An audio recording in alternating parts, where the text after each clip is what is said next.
லா தஹ்சன் அப்படிங்கிற தொடருடைய ஒரு அமர்வு தான் இது. சரியா? கவலைப்படாதீர்கள். ஒரு மனிதனுடைய வாழ்க்கையில கவலை தான் அவனை பின்னாடி தள்ளக்கூடிய ஒன்று. முன்னாடி இருக்கக்கூடிய வாழ்க்கையை பார்க்க விடாம, நிகழ்காலத்தில் அவனை இருக்க விடாம, கடந்த காலத்தை பற்றியும் அந்த எண்ணங்களை பற்றியும் அவனுக்கு கொடுத்து அவனை பின்னாடி இழுக்கக்கூடியது கவலை தான். ரசூலுல்லாஹி ஸல்லல்லாஹு அலைஹி வஸல்லம் உடைய ஹதீஸ்கள் அடிப்படையில் இமாம்கள் விளக்கம் சொல்லும்போது, கவலை ஷைத்தானுடைய ஒரு பெரிய ஆயுதம். அதை ஒரு முஃமினுக்கு ஒரு ஷைத்தான் கொடுக்க ஆரம்பிச்சிட்டான்னு சொன்னால், அதை ஏற்றுக்கொள்ள ஆரம்பிச்சிட்டான்னா அந்த முஃமின் ஒன்றும் அல்லாஹ்வை மறப்பான், அல்லது அவனுடைய வாழ்க்கையுடைய நோக்கத்தை மறந்து அவன் பயணிக்க ஆரம்பிப்பான்.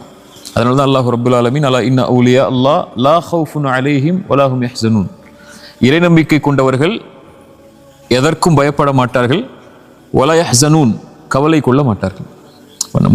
முஃமினானவன் கவலை என்பது அவனுடைய வாழ்க்கையில் வராத அளவுக்கு என்னென்ன செய்யணுமோ அதை எடுத்துக்கொண்டே இருப்பான்.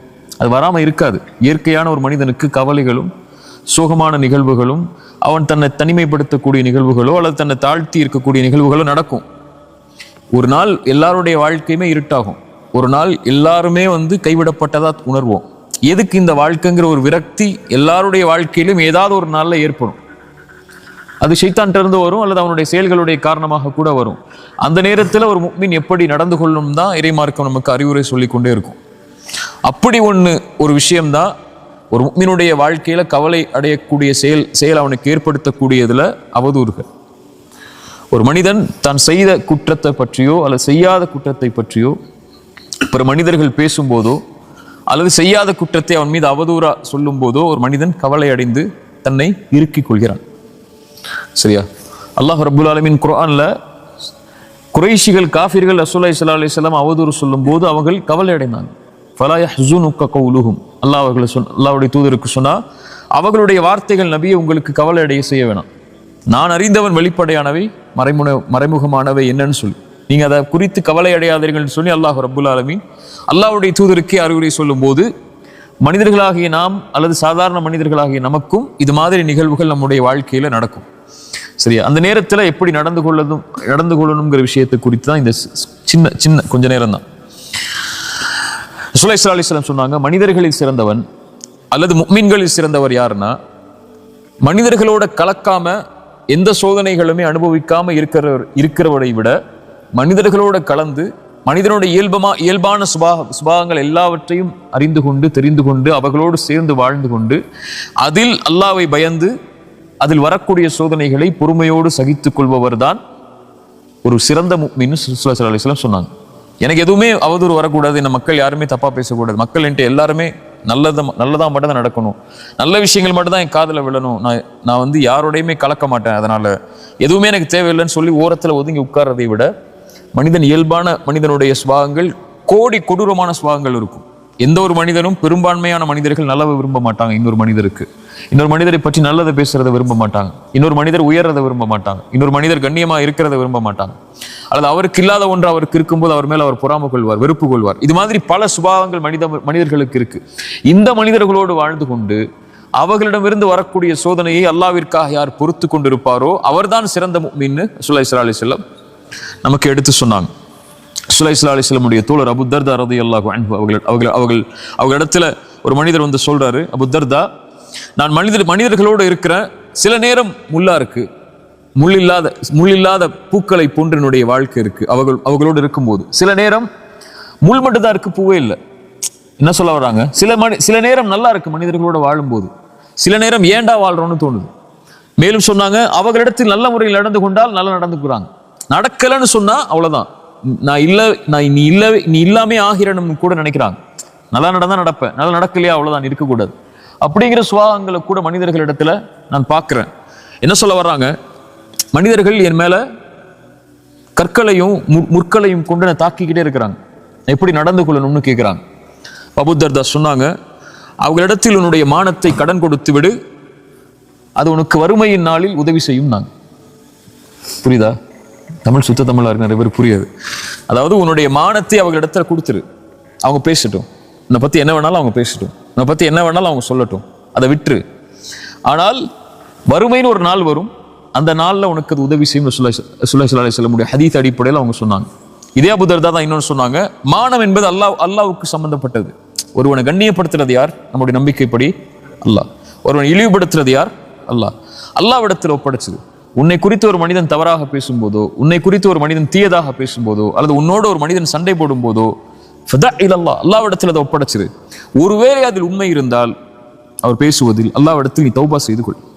தௌபா செய்து கொண்டு நீ பாவ மன்னிப்பு கேட்டதற்கு பிறகும் உன்னை பற்றி மனிதர்கள் தவறாக பேசினால் அது அல்லாஹ்விடம் இருந்து வரக்கூடிய சோதனை, அதில் பொறுமையாக இருந்தான். சுப்ஹானல்லாஹ், எவ்வளவு பெரிய அறிவுரை பாருங்க. ஒருவேளை நீ அவங்க உன் மேல அவதூறு சொல்லலை, ஆனா உனக்கு அது அவதூறா தோணுது, அல்லது உன் மேல தவறுதல் சொல்றது உனக்கு பிடிக்கல அப்படின்னா, உனக்கு அல்லாஹ் எச்சரிக்கிறான் அவர்கள் மூலமாக, நீ தனிமையில் உட்கார்ந்து அல்லாஹ்விடத்திலே தௌபா செய்து கொள். அதற்கு மேலும் உன் மானம் கண்ணியம் இழக்கப்பட்டால் அது அல்லாஹ்விடமிருந்து வரக்கூடிய சோதனை. பொறுமையோடு அல்லாஹ் அதிலிருந்து உனக்கு விடுதலை தருவான். அல்லது அல்லாஹ் உனக்கு அந்த இடத்தை விட்டு அந்தஸ்தை நீ விரும்பாத முறையில் அல்லாஹ் உன்னை உயர்த்துவான்னு சொன்னாங்க. இப்போ அபூ தர்தாவுடைய இந்த ஹதீஸ் சொல்லக்கூடிய விஷயம் யாருடைய ஹதீஸ் அடிப்படையில் தான்? ரசூலுல்லாஹி ஸல்லல்லாஹு அலைஹி வஸல்லம் ஹதீஸ் அடிப்படையில் தான். யார்?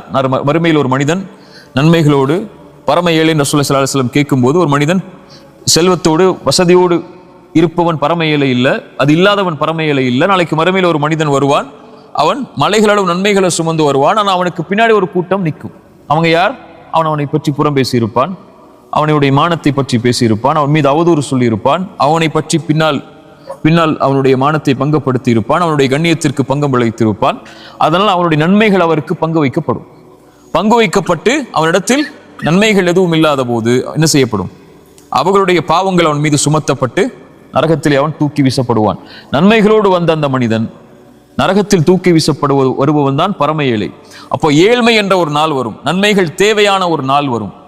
அந்த நாளில் அவர்கள் உன்னை பற்றி உலகத்திலே பேசிய அந்த காரியங்கள், நீ மானத்தை அவர்களுக்கு கொடுத்துட்டல்ல கடனா, அவங்க பேசட்டும், அது உனக்கு அந்த நாளில் அது உதவி செய்யும்னு சொன்னாங்க. அதனாலதான் பிறரை பற்றி பேசும்போது நம்மளுடைய நாவுகளுக்கு அல்லாஹ்வுடைய அச்சத்தை கொடுக்கணும். சஹாபாக்கள் ஒருவர் சொன்னார், அவருடைய சஹாபியோட பேர் தெரியல, நீ யாரை பற்றியாவது பேச வேண்டும் என்றால் முதலாவது உன் தாய் தந்தையை பற்றி பேசு பிறரிடத்தில். ஏனென்றால் உன் நன்மை ஒருவருக்கு கொடுக்கப்படுவதற்கு தகுதி உள்ளதாக இருந்தால் அது ஒரு தாய் தந்தை தான். நீ ஒருத்தரை பத்தி பேசும்போது உன் நன்மையை கொடுக்குற, நீ செஞ்ச நன்மைகளை கொடுக்குற, நீ செஞ்ச துவாக்களை கொடுக்குற, நீ செஞ்ச தொழுகையை கொடுக்குற, உம்ராவை கொடுக்குற, ஹஜ்ஜை கொடுக்குற, செஞ்ச தான தர்மங்களை கொடுக்குற. அல்லாஹ் நீ பேசினதுக்கு இது அப்படின்னு எடுக்க மாட்டான். அல்லாஹ் மொத்த தொழுகையை தூக்கி கொடுத்துருவான், மொத்த ஹஜ்ஜை தூக்கி கொடுத்துருவான், மொத்த உம்ராவை தூக்கி கொடுத்துருவான். அல்லாஹ்விடத்தில் நன்மைகளுக்கு என்ன மதிப்பு இருக்கு? அல்லாஹ்விடத்தில் அந்த செயலுக்குரிய பாவத்திற்குரிய மதிப்பு தான் இருக்கு. எவ்வளவு நன்மை செஞ்சாலும் அல்லாஹ்வுக்கு என்ன கிடைக்க போகுது? இல்ல எதுவும். அல்லாஹ்வுக்கு தேவை அவனுடைய ஈடு கிடைக்கணும். அந்த ஈடுக்கு பகரமாக எதை வேண்டுமானாலும் அல்லாஹ் கொடுப்பான். அதுவும் மானம் என்பது அல்லாஹ்விடத்தில் பாதுகாக்கப்பட வேண்டிய ஒரு விஷயம். ரசூலுல்லாஹி ஸல்லல்லாஹு அலைஹி வஸல்லம் இந்த நாளை விட, இந்த வீட்டை விட, இந்த ஊரை விட ஒரு மீனுடைய மானம் மேலானதுதான் அரஃபாவுடைய நாள்ல. ரசூலுல்லாஹி ஸல்லல்லாஹு அலைஹி வஸல்லம் சொன்ன அந்த மானம், அது ஒருவனுக்கு பங்கம் வைக்கப்படும் போது அல்லாஹ் தொழுகையோ ஹஜ்ஜையோ ஜக்காத்தையோ ஏன் பார்க்க போறான்? அவனிடத்துல இருக்கா இல்லையான்னு சொல்லி. சரியா? ரசூலுல்லாஹி ஸல்லல்லாஹு அலைஹி வஸல்லம் இந்த ஹதீஸ் அடிப்படையில் அபூ தர்தா சொன்னாங்க, உன்னுடைய மானத்தை கொடுத்து விட அவர்களிடத்தில், அவர்கள் உனக்கு நன்மையாக நாளை மறுமையில் தருவார்கள் நீ ஏழ்மையில் இருக்கும்போது. அதை குறித்து கவலைப்படாதே, உன் அல்லாஹ்விடத்துல விட்டு நீ பாவம் செய்திருந்தால் அல்லாஹ்விடத்திலே தௌபா செய்து கொள். போன லா தஹ்சன்ல சொல்லியிருப்பேன், மனிதர்களிடத்திலே நாம பார்க்கிறது அவங்களுடைய பாவங்களை மட்டும்தான். ஒரு மனிதன் உண்மையாவே தவறு செய்யறான், அவன் மேல மக்கள் விமர்சனம் செய்யறாங்கன்னு சொன்னால் நம்ம பார்க்கறது அவன் என்ன பாவம் செஞ்சான்னு சொல்லிதான். நமக்கு தெரியாத ஒன்று, அல்லாஹ்விடத்தில் அதுக்குரிய பாவ மன்னிப்பை பெற்றானா இல்லையா என்றுதான். எல்லாருமே பாவம் செய்யக்கூடியவங்க தான். ஒருத்தர் மேல குற்றச்சாட்டு வைக்கிறோம்னா அந்த குற்றம் இல்லாத பல குற்றங்கள் நம்மள்ட்ட இருக்குல்ல. அப்ப அந்த குற்றத்தை பத்தி பேசுறதை நம்ம விரும்ப மாட்டோம். பட் நம்ம அவருடைய குற்றத்தை பத்தி பேசுறோம். இப்ப நமக்கு தெரியாது அவர் அந்த பாவத்திலிருந்து விடுதலை பெற்று விட்டாரா, அல்லாஹ் அதை மன்னித்து விட்டானா, அல்லது அவர் அதை பாவ மன்னிப்பாக கேட்கவில்லை என்றாலும் அவருக்கு இருக்கக்கூடிய நன்மைகளை கொண்டு அல்லாஹ் அவரை பொருந்திக் கொள்வானா இல்லையான்னு கூட நமக்கு தெரியாது. சரியா? நமக்கு என்ன, மனிதனை பார்க்கும்போது அவன் என்ன பார்க்கறான் வெளிப்படை, அவ்வளவுதான். அதை வச்சு மட்டும்தான் நம்ம பேசுவோம், வேற எதை பத்தியும் நம்ம பேச மாட்டோம். அவருக்கு தாடி இல்லைங்கிறது மட்டும் தான் நம்மளுடைய பேச்சா இருக்கும். அவன் பொண்ணு ஹிஜாப் போடலைங்கிறது மட்டும் தான் நம்மளுடைய பேச்சா இருக்கும். ஆனா அவர் தாடி இல்லாமவே அல்லாஹ் அவரை மன்னிச்சு சொர்க்கத்தை கொடுப்பானா நமக்கு தெரியுமா? தெரியாது. நம்ம அதை குறித்து மட்டும் தான் பேசுவோம். அது அவருடைய இயல்மை என்ன, அவருடைய நிலைமை என்ன, ஏன் அவர் அதை செய்தார், எதற்காக செய்தார், எப்படி செய்தார், எதுவுமே நமக்கு தெரியாது. நம்முடைய பார்வையில் பாவங்கள் மட்டும்தான் இருக்கும். நான் சஹாபாக்களுடைய பார்வையில் ரசூலுல்லாஹி ஸல்லல்லாஹு அலைஹி வஸல்லம் நிலைநிறுத்த விரும்பினது எப்போதும் பாவ மன்னிப்பு. அவர் அல்லாஹ் இடத்துல யாரும் நமக்கு தெரியாது, அவரை பத்தி பேசாத நான். ஒரு தோழர் மது குடிக்கிறார், தண்டனை கொடுக்கப்படுது. சஹாபாக்கள் ஒருத்தர் சொல்றார், நாய் அடி படுற மாதிரி அவர் பட்டுட்டு இருக்கிற, திரும்ப திரும்ப இதே பாவத்தை செஞ்சுட்டுன்னு சொல்லி சொன்னாங்க, லா தலஅனு, அவரை சபிக்காதீர்கள், அவர் அல்லாஹ்வையும் ரசூலையும் நேசிக்கக்கூடியவர்னு சொன்னாங்க. புரியுதா? ரசூலா சொல்ல விரும்பினது என்ன? உங்களுக்கு தெரியாது, அவர் செஞ்ச பாவம் தான் உங்களுக்கு தெரியும். அவர் அல்லாஹ்விடத்துல இந்த பாவம் அல்லாத எத்தனை நன்மைகளை செஞ்சு மேல வந்திருக்காரு நமக்கு தெரியாது இல்ல. விபச்சாரம் செஞ்ச அந்த பெண்ணு தான் உங்களுக்கு தெரியும். அந்த விபச்சாரம் செஞ்ச பெண், அந்த விபச்சாரியா இருக்கக்கூடிய ஒரு பெண் நாய்க்கு தண்ணி கொடுத்ததுனால அல்லாஹ் சொர்க்கத்தை கொடுத்தான்னு உங்களுக்கு தெரியாதுல்ல சொல்ற வரைக்கும். அது என்னைக்கு ஒரு நடந்த சம்பவம் தானே. ரசூலுல்லாஹ் அந்த விஷயத்தை சொன்னதுனால தானே அந்த பெண்ணுக்கு சொர்க்கம் கிடைச்சிச்சுன்னு உங்களுக்கு தெரியும். அது மாதிரி எத்தனையோ பாவம் செஞ்ச மனிதர்களுக்கால எத்தனையோ சொர்க்கத்தையும் அவருடைய அந்தஸ்தை அல்லாஹ் உயர்த்தி இருக்கும் போது நீங்க எப்படி அவங்கள பத்தி பேச முடியும்? ஆயிஷா ரலியல்லாஹு அன்ஹா அவமானப்படுத்தப்பட்டாங்க இல்லையா? பெரிய ஒரு இழி சொல் அவங்க மேல போடப்பட்டுச்சு. என்ன இழி சொல்? நபியுடைய மனைவி வெளிப்படையா சொல்லணும் விபச்சாரம் செஞ்சதாக ஒரு அவதூறு கிளம்புச்சு. ரசூலுல்லாஹ் ஸல்லல்லாஹு அலைஹி வஸல்லம் நம்பல. ஆனா ஆயிஷா ரலியல்லாஹு முன்னாடி சபைக்கு போய் அபூபக்கர் ரலியல்லாஹு வீட்டில் இருக்கிறாங்க. தந்தைக்கு முன்னாடி ரசூலுல்லாஹி ஸல்லல்லாஹு அலைஹி வஸல்லம் சொன்னாங்க, ஆயிஷா நீ ஒரு வேலை செய்திருந்தால் மன்னிப்பை கேள், அல்லாஹ் மன்னிப்பான். ஏத்துக்க முடியுமா ஆயிஷா ரலியல்லாஹு அன்ஹா? ஒரு வேலைன்னு சொன்னதுக்கு அப்புறம் ஒரு நபி, ஒரு வேலை நபி ஆயிஷா நீ செய்திருந்தால் அல்லாஹ்விடத்தில் மன்னிப்பை தேடிக்கொள், நீ செய்யவில்லை என்றால் அல்லாஹ் உன்னை பாதுகாக்கட்டும். நான் ஆயிஷா ஏத்துக்கவே முடியல, அந்த வார்த்தையை ஏத்துக்கவே முடியல. அதான் சொல்லாட்ட பேசல அவங்க. அதுக்கப்புறம் அல்லாஹ்ட்ட ஒப்படைச்சிட்டாங்க. அதெல்லாம் நீ பார்த்துக்கோன்னு சொன்னாங்க. அல்லாஹ் அவங்களை பரிசுத்தப்படுத்தினான் அந்த பொறுமையின் காரணமா. நபி யாக்கூப் என்ன சொன்னாரோ அதே வார்த்தையை நான் சொல்கிறேன். எனக்கு அல்லாஹ் எனக்கு நபி யாக்கூப் அலைஹிஸ்ஸலாம் அபு யூசுஃபுடைய தந்தை எதை சொன்னாரோ, ஃபஸப்ருன் ஜமீல் வல்லாஹுல் முஸ்தஆனு அலா மா தஸிஃபூன், இவர்கள் சொல்லக்கூடிய விஷயத்தில் அல்லாஹ் போதுமானவன், நான் பொறுமையை கடைபிடிக்கிறேன். யூசுஃபுடைய தந்தை எதை சொன்னாரோ அதை நானும் சொல்கிறேன்னு பொறுமையா இருந்துட்டாங்க. ரசூலுல்லாஹ் எதுவுமே பேசல, குதர்க்கம் பண்ணல. நான் என்ன எப்படி நீங்க சொல்ல முடியும்னு கேட்கல. என்ன ஏன் நீ இப்படி பேசுறீங்கன்னு ரசூலுல்லாஹ் அவங்க கேட்கவே இல்லை. அல்லாஹ்ட்ட ஒப்படைச்சிட்டாங்க. நீங்க யாரு அல்லாஹ் முடிவு செய்யறதுக்கு? பாம்பு இல்ல, நீங்க யார் முடிவு செய்யறதுக்கு? அல்லாஹ் போதுமானவன்னு சொல்லிட்டாங்க. அல்லாஹ் வசனம் இறக்குனா அந்த வசனங்கள் தான் நமக்கு இன்னைக்கு உள்ள பாடம். அல்லாஹ் சொல்றான் பாருங்க, இன்னல்லதீன ஜாஉ பில் உஃப்கி, குர்ஆன் எடுக்கிறேன், இன்னல்லதீன ஜாஉ பில் உஃப்கி உஸ்பத்தும் மின்கும். இந்த மாதிரி ஆயிஷா ரலியல்லாஹு அன்ஹா மேல அவதூறு சொன்னவங்க உங்களுடைய கூட்டத்தில் உள்ளவங்க தான். லா தஹ்சபூஹு ஷர்ரன் லக்கும், அது உங்களுக்கு எந்த தீமையும் கிடையாது. ஒருத்தர் உங்களை பத்தி அவதூறு சொல்றதுனால அல்லாஹ் உங்களுக்கு தீயது கொடுக்க போறது இல்லை.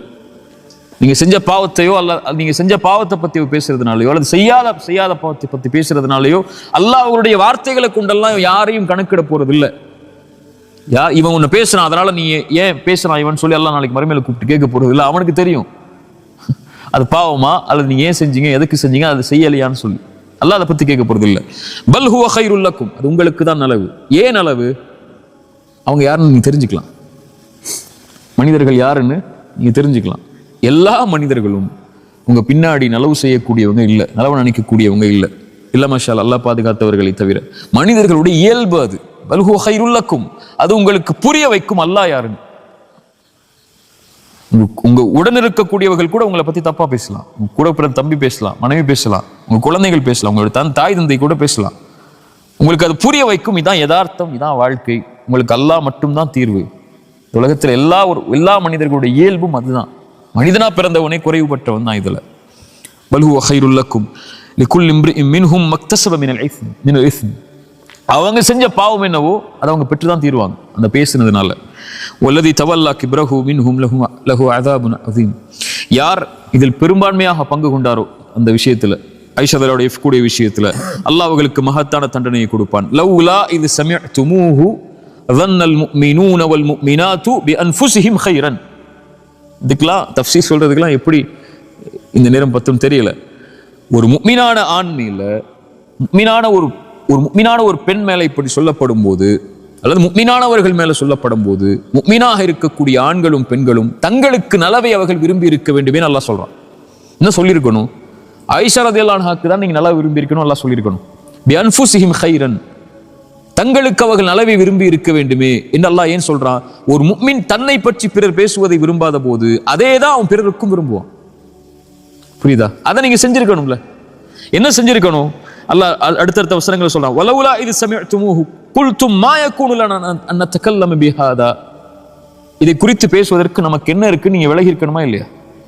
அவர் செஞ்ச பாவம் அல்லாஹ்விடத்துல. அல்லாஹ் அவரை பரிசுத்தப்படுத்தும் ரசூலுல்லாஹ் சொன்னதுக்கு அப்புறம் நம்ம எப்படி இதுல கலந்து கொள்ள முடியும்? நீங்க விலகி இருக்கணுமா இல்லையா? இஸ்தலகௌனஹு பிஅல்சினதிகும் வதகூலூன பிஅஃவாஹிகும் அஃவாஹிகும் மா லைஸ லகும் பிஹி இல்முன் வதஹ்சபூனஹு ஹய்யினன் வஹுவ இன்தல்லாஹி அதீம். நாவுகள் வெளிதா உங்களுக்கு அதை பேசுது. ஒருத்தரை பத்தி பேசும்போது உங்களுடைய வாய்கள் வெளிப்படையாத சொல்ல ஆரம்பிக்குது. அதுக்குரிய எந்த அறிவும் இல்லாம, எந்த ஞானமும் இல்லாம. தஹ்சபூனஹு ஹய்யினன், ரொம்ப லேசா எடுத்துக்கிட்டீங்களா ஒருவரை பத்தி பேசுறத? இன்தல்லாஹி அதீம், அல்லாஹ்விடத்தில் அது மகத்தானது. மகத்தானது. நான் இப்போ சொல்றதா, ஒருவர் செய்த பாவ மன்னிப்புடைய அங்கீகாரம் அல்லாஹ்விடத்தில் கிடைச்சதுக்கு அப்புறம் அந்த பாவத்துக்காக அவர் யாராகுவார்? அல்லாஹ்விடத்தில் அங்கீகரிக்கப்பட்ட நேசராகுவார். பாவத்திலிருந்து விலகி அல்லாஹ்விடத்தில் தன்னை ஒப்படைச்சவர் யாராகுவார்? அவருடைய பாவ மன்னிப்பு அவருக்கு கிடைக்குதா இல்லைன்னு நமக்கு தெரியாது. ஆனா அவர் அதுல இருந்து விலகிறதுடைய காட்சிகள் நமக்கு தெரியும். அப்படி இருந்த பிறகும் நீங்கள் அவர்களை பற்றி பேசினால், மன் ஆதாலி வலியன் ஃபகத் ஆதன்துஹு பில் ஹர்ப், அல்லாஹ்வுடைய நேசருக்கு நோவினை செய்பவர் யாரோடு போர் செய்வார்? அல்லாஹ்வோடு. வதஹ்சபூனஹு ஹய்யினன், இறைநம்பிக்கை கொண்ட ஒரு முஃமினை பற்றி நீங்க பேசுறத சாதாரணமா எண்ணிக்கிட்டீங்களா? இல்ல. இன்தல்லாஹி அதீம், அல்லாஹ்விடத்தில் அது மகத்தான காரியம். யஇதுகுமுல்லாஹ் அன் தஊது லிமிஸ்லிஹி அபதன் இன் குன்தும் முஃமினீன். அல்லாஹ் உங்களுக்கு எச்சரிக்கை செய்கிறான், நீங்கள் உண்மையாகவே முஃமின்களாக இருந்தால் இது போன்ற விஷயத்தில் ஒருபோதும் நெருங்காதீர்கள். ஒருபோதும், அபதன், ஒருபோதும் போயிடாதீங்கிறான். இதோ இட்டு அடுத்து பார்த்துக்கோங்கன்னு சொல்லு. அபதன், ஒருபோதும் இந்த காரியத்தில் ஈடுபடாதீங்க. எப்படி நீங்கள் உங்களுக்கு நலவை விரும்புவீர்களோ அது போல முஃமின்களுக்கும் நலவை விரும்புங்க. நீங்க ஒரு பாவம் செய்றீங்க, வேற ஏதோ ஒரு பாவம் செய்றீங்க, அந்த பாவம் யாருடைய பார்வையிலும் படாத போது அதை உங்களுடைய மானம் காக்கப்பட வேண்டும் நீங்க விரும்புனீங்கன்னா, இன்னொருவருடைய மானத்தையும் அப்படி விரும்புங்க. நீங்க செஞ்ச பாவத்தை விட அது கொடிய பாவமா, சின்ன பாவமா, பெரிய பாவமா நீங்க முடிவு செய்ய முடியாது. இந்த பாவம் அல்லாஹ்வுக்கு செய்யப்படுறது. அல்லாஹ் ரப்புல் ஆலமீன் இதைத்தான் நமக்கு குர்ஆன்ல அறிவுரையா நமக்கு கொண்டு வரான். சரியா? அதனால இத மாதிரி காரியங்களை ஒரு முஃமின் கேட்கும்போது, அவன் செய்யாத குற்றத்தை பற்றியோ அல்லது அவன் பாவ மன்னிப்பு கேட்ட ஒரு குற்றத்தை பற்றியோ, மனிதர்களுடைய உள்ளத்தை நோவினை செய்யும் போது, உடைக்கும் போது, அல்லாஹ்வுடைய வார்த்தை தான் அவனை சாந்திப்படுத்தும். அல்லாஹ் ரப்புல் ஆலமீன் நபிக்கு சொன்னதுதான், வலகத் நஅலமு அன்னக யதீகு ஸத்ருக பிமா யகூலூன் ஃபஸப்பிஹ் பிஹம்தி ரப்பிக் வகும் மினஸ் சாஜிதீன். நபியே, இவர்களுடைய வார்த்தையால் உங்களுடைய உள்ளம் நெருக்கமாவதை நான் அறிகிறேன்.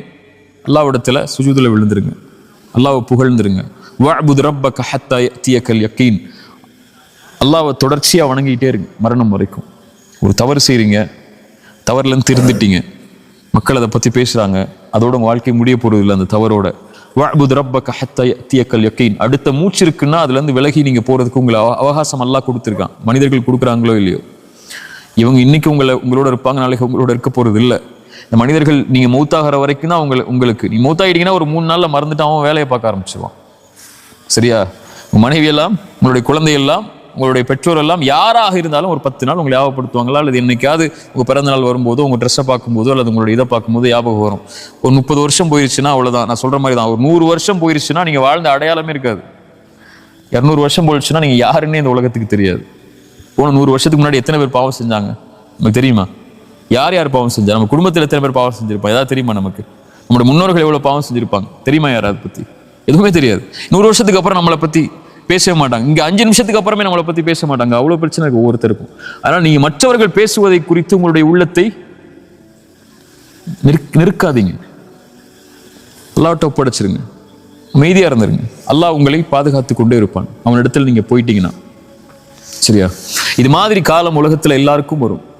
அந்த இருள் வாழ்க்கையில் என்னைக்காவது ஒரு நாள் சூழும். இந்த உலகம் நமக்கு புரிய ஆரம்பிக்கும், மனிதர்கள் புரிய ஆரம்பிப்பாங்க, மனிதர்களுடைய நடவடிக்கைகள் புரிய ஆரம்பிக்கும், மனிதர்களுடைய உண்மை முகங்கள் புரிய ஆரம்பிக்கும். மனிதன் பின்னாடி எப்படி நடந்துப்பான், முன்னாடி எப்படி நடந்துப்பான், அவனுடைய வார்த்தைகள் எப்படி இருக்கும், முன்னாடி பின்னாடி எப்படி இருக்கும், உங்களுக்கு நலவு விரும்புவானா இல்லையா, உங்க கண்ணியத்தை மனிதர்கள் பாதுகாப்பார்களா இல்லையா, இப்படி எல்லாமே உங்களுக்கு ஒரு நாள் புரிய வரும். இப்போ எல்லாமே கைவிடப்பட்டுட்டோங்கிற நிலைமைக்கு நீங்க யோசிக்க ஆரம்பிப்பீங்க. இப்படித்தான் இந்த வாழ்க்கை இருக்குமா? எதுக்கு இந்த வாழ்க்கை? எதுக்கு இந்த மனிதர்களோட நான் வாழணுங்கிற ஒரு எண்ணம் கூட உங்களுக்கு ஏற்படும். அப்போ இந்த குர்ஆனுடைய வசனம் உங்களுடைய உள்ளங்கள்ல வரணும். வஹுவ மஅக்கும் ஐனமா குன்தும். எங்க நீங்க இருந்தாலும், எந்த சூழ்நிலையில் இருந்தாலும், எந்த மனிதர்கள் உங்களை கைவிட்டாலும், இந்த உலகமே உங்களை அங்கீகரிக்கவில்லை என்றாலும், அல்லாஹ் உங்களோடு தான், உங்களுடைய நிலைக்காகத்தான் அல்லாஹ் உங்களோட இருப்பான். எங்க இருந்தாலும், எந்த சூழ்நிலையில் இருந்தாலும் அல்லாஹ் வந்துருயா அல்லான்னு கேட்டா போதும். எல்லாம் நான் இயலாதவன், என்னிடத்துல வந்துரு, உன்னிடத்துல வர ஆசைப்படுறேன் அப்படின்னு நீங்க சொல்லிட்டா போதும். என்னை தனிமையில் நினைவு கூர்ந்தால் அவர்களை நானும் தனிமையில் நினைவு கூறுகிறேன். அவ்வளவுதான்.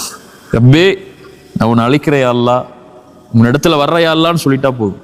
நீங்க சொல்ல வேணாம், மனசுல நினைச்சா போதும், அல்லாஹ் உங்களை நினைவு கூர்ந்து விடுவான். அவ்வளவுதான். நீங்கள் ஒரு கூட்டத்தில் நினைவு கூர்ந்தால், நீங்கள் உங்களை விட கண்ணியமான ஒரு கூட்டத்தில் அல்லாஹ் உங்களை நினைவு கூறுவான். நீங்கள் நடந்து வந்தால் அல்லாஹ் விரைவாக உங்களை நோக்கி வருவான். அவ்வளவுதான். அல்லாஹ் நம்மளை அங்கீகரிச்சா போதும். இந்த உலகத்துல யாருடைய அங்கீகாரமும் நிரந்தரம் அல்ல. இன்னைக்கு புகழக்கூடிய மனிதர்கள் நாளைக்கு இகழ்வாங்க, இன்னைக்கு இகழக்கூடிய மனிதர்கள் நாளைக்கு புகழ்வாங்க. இன்னைக்கு கெட்டவன் சொல்ற மனிதன் நாளைக்கு நல்லவன் சொல்லுவான், நாளைக்கு நல்லவன் சொல்லக்கூடிய மனிதன் அடுத்த நாள் கெட்டவன் சொல்லுவான். இதுக்கு பின்னாடியே நீங்க போய்கிட்டே இருந்தீங்கன்னா கடைசி வரைக்கும் வாழ்க்கை இவங்க பின்னாடி தான் இருக்கும். என்ன அல்லாஹ் அங்கீகரிச்சா போதும், அவனுடைய அங்கீகாரம் எனக்கு இருந்தால் போதும்னு என்னைக்கு நீங்க முடிவெடுக்கிறீங்களோ அன்னைக்கு தான் வாழவே ஆரம்பிப்பீங்க. அது வரைக்கும் மனிதர்களுக்காகத்தான் வாழ முடியும். அங்கீகாரம் அல்லாட்ட தான், அவன்கிட்ட தான் என்னுடைய வாழ்க்கைன்னு முடிவெடுத்து இதெல்லாம் தூக்கி எரிஞ்சிட்டு, ரப்பே நீ அங்கீகரிச்சுக்கோ, நான் தப்பு செஞ்சா உங்ககிட்ட வர்றேன், நீ மன்னிச்சிரு. அது மனிதர்களுக்கு நான் தப்பு செஞ்சா நான் அவன்கிட்ட போய் மன்னிப்பு கேட்கிறேன், மன்னிச்சிடுறான்னு சொல்றேன். அவ்வளவுதான் முடியும் என்னால. அவன் கல்வி தெரிஞ்சு என்ன மன்னிக்க வைக்க முடியாது. எல்லாம் நான் கேட்டேன், எல்லாம் மன்னிப்பு, மனம் திருந்தி அவர் இடத்துல மன்னிப்பு கேட்டேன், அவருக்கு அநீதம் செய்திருந்தால். அல்லது நான் உங்ககிட்ட செஞ்சிருந்தால் நான் உன்கிட்ட மன்னிப்பு கேட்கிறேன், என்னை ஏற்றுக்கொள்ளி அல்லாஹ் தான் சொல்றேன் நீங்க சொன்னா போதும். அல்லாஹ்வுடைய அங்கீகாரத்தை மட்டும் விரும்பி வாழ்க்கையில பயணித்தாலே லா தஹ்சன். இதுக்குரிய கவலைகள் எதற்கும் நமக்கு தேவையில்லை. ஜஸாக்குமுல்லாஹ் கைர், பாரக்கல்லாஹு ஃபீக்கும்.